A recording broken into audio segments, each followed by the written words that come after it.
Welcome to Rajesh IAS Academy. Today we'll discuss about the geography solutions for the All India Open Mock Test number 1. Okay, so let us begin. The first question. Consider the following passage about the location X.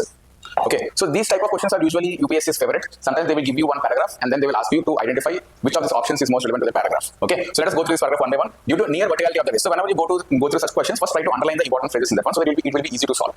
Okay, so due to near verticality of the sun's rays, this place receives one of the highest solar irradiance. Okay, it means high solar insolation or high insolation with hardly any seasonal changes. Okay, the length of day nearly stays the same. This is another keyword. Throughout the year. So based on the information given, which latitude does this information correspond to? Okay, let us see 25 degree north, 5 degree south, 60 degree north, and 70 degree south. Okay, if you are aware about the seasons concept in climatology, okay, we can say the places near to the equator, they will experience high amount of insolation. Okay, why? Because of near verticality of rays.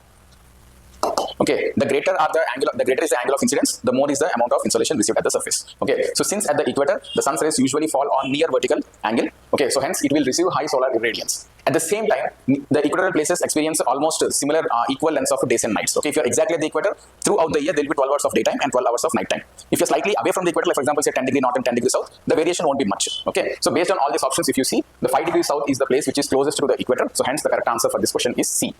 Okay. Next, coming to next question, 27. Consider the following statements regarding volcanoes formed from basaltic magma. See, in such type of questions, what I will usually say is that as soon as you read the question, first underline this part. Okay, so many a times we make a silly mistake of not seeing whether they're asking what are the correct options or what are the incorrect options over there. Okay, so always mark this one first and then go to the question. So consider the following statements regarding volcanoes formed by basaltic magma. Now, a small conceptual part over here. The fundamental difference between a basaltic magma and an acidic magma. You have one type of magma which is acidic magma and you have another type which is basaltic magma, or you can also say which is the basic. Okay, the fundamental difference in both of these is that this will be having high silica content, okay, and this will be having comparatively lower silica content. So what does this will do? Okay, high silica content means it will be having very high melting point, okay, and this will be having comparatively lower melting point. Okay, high melting point means it doesn't melt that easily. Okay, so this even at high temperatures this will stay in a viscous form.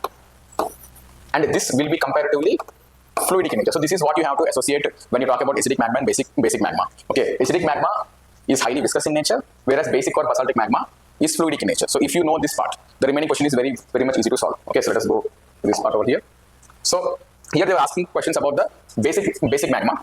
Okay, let us see one by one options. They have relatively shorter interval between successive explosions. Now, as we know that acidic magma is viscous in nature. Okay, any liquid which is viscous in nature, it doesn't flow easily. Okay, so when a volcano, okay, inside of the volcano you will be having a volcanic pipe. Okay, through this pipe only the magma will come onto the surface. Okay, so if there is viscous magma over there, okay, and if it is having high melting point, this magma might start solidifying over here only.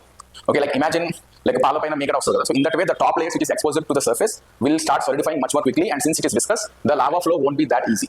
Okay, and hence there will be a blockage inside of this volcanic pipe itself. But blockage on the magma from the inside, the magma is still pushing to come out. But here there is a blockage.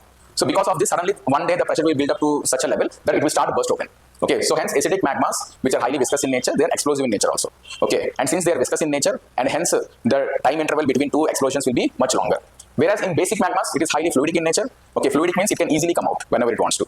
Okay, so any small pressure from the inside, the magma will easily come out, and hence there will be shorter time interval between two successive explosions. So statement 1 is correct. Okay, coming to statement 2, absence of alternating layers of ash and lava. Yes, this is also correct. In basic magmas, you won't be having much ash. Okay, it is only mostly lava. Okay, acidic you will be having ash and lava. Okay, next, they generally form steep-sided cones. This is actually wrong. Okay, they usually form gentle-sided cones. Why? Because if it is fluidic in nature, okay, can I now say it will travel greater distances?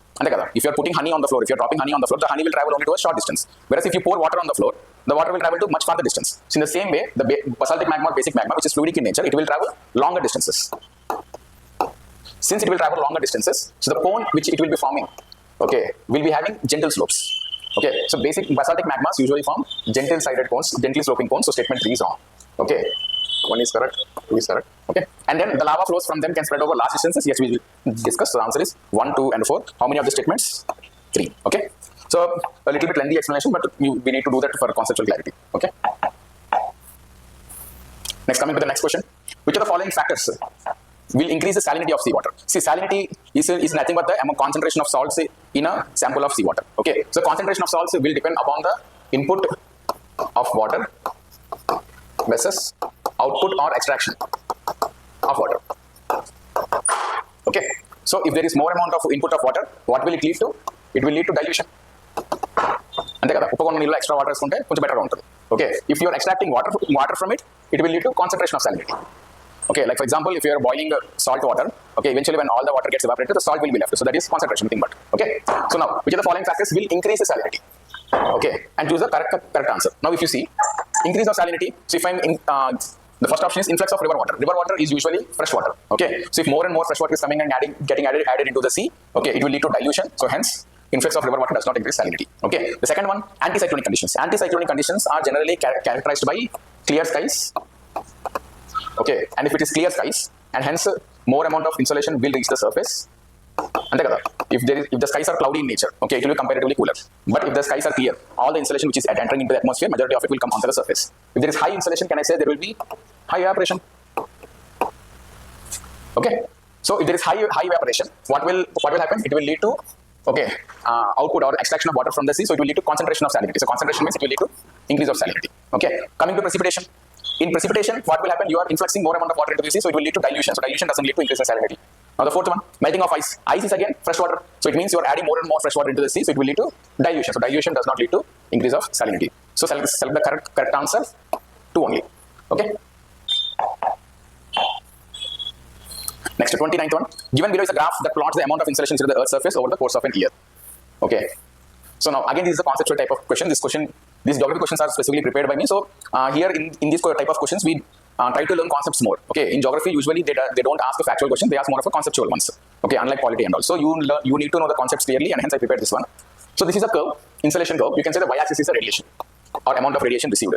Okay, at the surface. So based on by studying this curve, you need to identify which place is it corresponding to. Okay, now by seeing the curve, first you try to identify where the maximums and minimums are occurring. Okay, that is a simple logic. Where is the maximum occurring? It is occurring in the March. So max is in March, and another maximum is occurring in September, and minimum is coming in June, and you can say December also. December-January period. Okay, and if you know the concept of seasons again. See, seasons is a chapter which is usually overlooked. Okay, it is not that useful for mains and all, but in prelims it has a lot of relevance. So try to be crystal clear with your concepts, especially with respect to seasons. Okay, so here the insolation is peaking in March and in September. So March means it is the equinox periods. June is solstice. Okay, and if you read insolation seasons chapters clearly, you know that the equatorial areas generally receive highest insolation during the equinoxes periods. Okay, any other places near to Tropic of Cancer or even beyond Tropic of Cancer, they will receive maximum insolations during the summer season, like in the June. Like for example, we are near to the Tropic of Cancer. Okay, somewhat closer. So our peaks or maximum insolations are usually received during the May-June period. Okay, it is not the March and the September. Okay, whereas for the equatorial regions, they will receive the maximums during March and September. Why? Because it is at that time the sun's insolation will be near vertical. Okay, the angle of incidence will be close to 90. Okay, so if you know this logic, now you simply need to identify which of these locations are closer to the equator. Okay, so let's go by elimination method. New Delhi, it is beyond Tropic of Cancer. No, London also beyond Tropic of Cancer. Kiev also. So Quito is the only location which is the capital of Ecuador in South America. It is almost close to equator. Okay, I can also say that it is the closest capital city to the equator. It is around 0.2 degrees south, something of that range. Okay, so the answer is Quito. So Quito will be experiencing maximum insolation during March and September, and comparatively lesser during June and December. Okay. Next, question number 30. Statement 1, 2, and 3. See, these type of questions are being asked in the recent exams only, especially in the last 2 years. Okay, previously UPSC used to ask only about statement 1 and 2, and they'll ask in such a way like assertion and reasoning kind of a type. Okay, but now even this is also in that fashion only. But now you have three state statements. It makes the paper quite lengthy. So you have to study all 3 statements. But if you look at the options, 1 clue will always emerge. If such type of statements are being given, usually there is no need to verify the authenticity of statement 1. Okay, you got options to say. They are nowhere they are asking whether statement 1 is correct or wrong. Okay, so if you know such type of questions, you can simply don't waste time on judging whether this 1 is correct or wrong. Simply read it and go to statement 2 and 3. So let us see. Seafloor spreading is the geological process in which new oceanic crust is formed at the mid-oceanic ridges and progressively moves away to either side. Okay, so again a small conceptual part over here. So what exactly happens in seafloor spreading is, okay, at the mid-oceanic ridge, okay, the plates will be diverging from each other, and since a gap is being created, the magma from the mantle comes to the top. As it is coming in contact with the cold ocean water, it starts to solidify, and then here it will be forming the new crust. But at the same time, the mantle convection currents are constantly pulling these plates away. Okay, so as new crust is formed, this crust starts moving on away from the mid-oceanic ridge. Okay, and where is this crust growing? Okay, on the other side of this part, you will be having what is called the subduction zones. Okay, in these subduction zones, the old oceanic crust, okay, will subduct back into the mantle and it will get destroyed. So now you will be having the conveyor belt like fashion, okay, of creation of crust. New crust will be created at the mid-oceanic ridge. After getting created, it will start moving away from the ridge, and as it moves near to the subduction zone, eventually it gets subducted back into the mantle and gets melted away. Okay, so this is what is called as seafloor spreading. Okay. So if you understood that, come to statement 2. The rocks closer to the ridge are younger compared to the ones far away from it. Of course, yes, it is at the ridge only where you will be having the creation of a new crust. And since a new crust is being created, so the rocks near to the ridge will be younger. Okay, and the rocks away from it will be comparatively older. This is one of the proof which Harry Hess has given.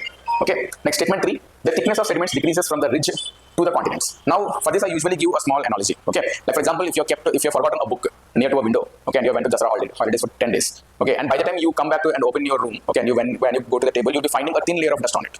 Okay, but if you imagine hypothetically, you have went and left the book over there for 1 year or maybe even a decade. By the time you come back to the table, more amount of dust will be accumulating on the top of the book. What does this say?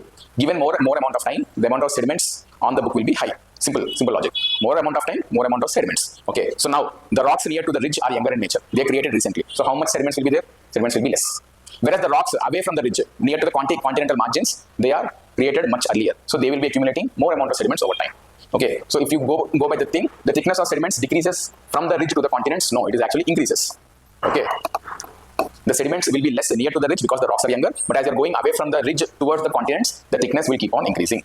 Okay, so hence the statement 3 is wrong. So if you go by it, okay, the option will be C, only one of statement 2 and 3 is correct, and that explains statement 1. Okay, so answer for that is C.